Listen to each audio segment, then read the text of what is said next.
Welcome to The Explainer. Today, we're going to break down GitHub Actions, a super powerful tool that's designed to automate, well, pretty much your entire software development lifecycle.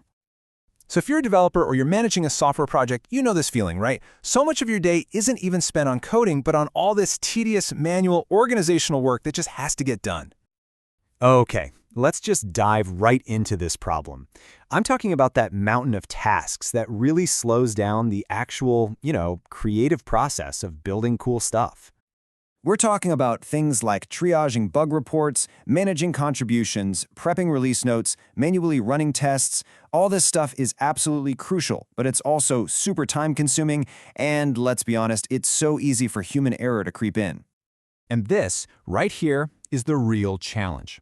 As your project grows, this manual overhead doesn't just increase, it snowballs. What was once kind of manageable can quickly turn into a huge bottleneck that stops you from moving forward. So, what's the fix for this scaling problem? Well, it's a platform that's built right into the place your code already lives, GitHub.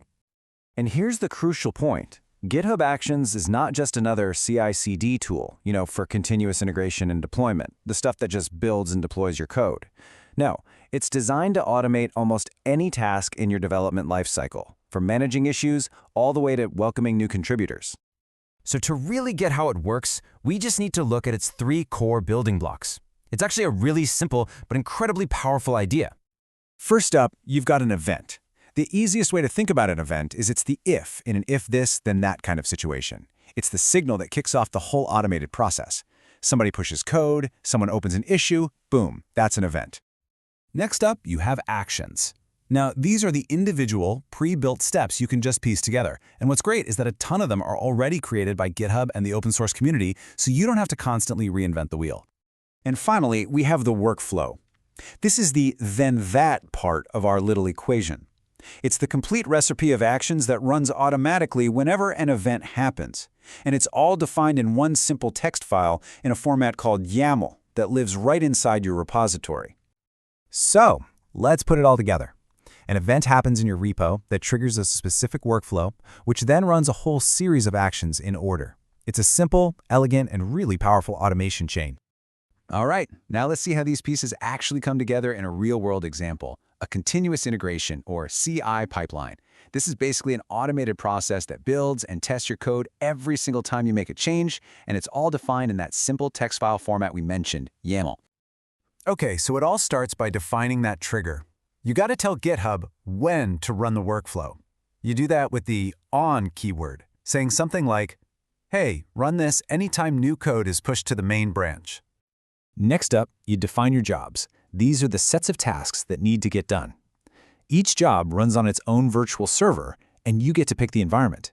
So you want to test your code on Ubuntu, Windows, and a Mac? You can run jobs on all of them, all at the same time. It's pretty cool.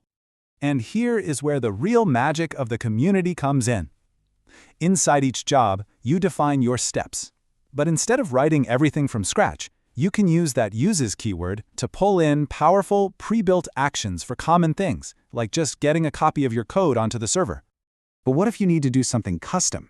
Well, for that, you have the full power of the command line with the run keyword. You can execute literally any shell command you need, just like you were typing it yourself, to build, test, or package up your application. You can even handle more complex stuff that needs sensitive information. For example, say an action needs to build and push a Docker image. Obviously, you don't want your username and password sitting there in plain text. Instead, you can store them safely as GitHub secrets and then just reference them securely in your workflow. So that's the how. But let's talk for a second about the why. Beyond all the technical details, what are the real practical advantages of using GitHub Actions? The biggest takeaway here is really simplification and integration. Unlike a lot of traditional tools that are totally separate services and require specialized setup, GitHub Actions lives right there with your code. The configuration is just a simple text file that any developer on the team can understand and manage. And the biggest benefit of all that? You get one unified platform. Your code, your collaboration, and your automation all live together in the same place. No more switching between 10 different tools. So we come all the way back to where we started, that problem of growing complexity. GitHub Actions gives you a powerful, scalable, and really developer-friendly way to manage it head-on. By turning all those manual chores, whether it's something small like labeling issues or something huge like deploying your entire application, into automated workflows, you and your team can get back to what you actually do best: building amazing software.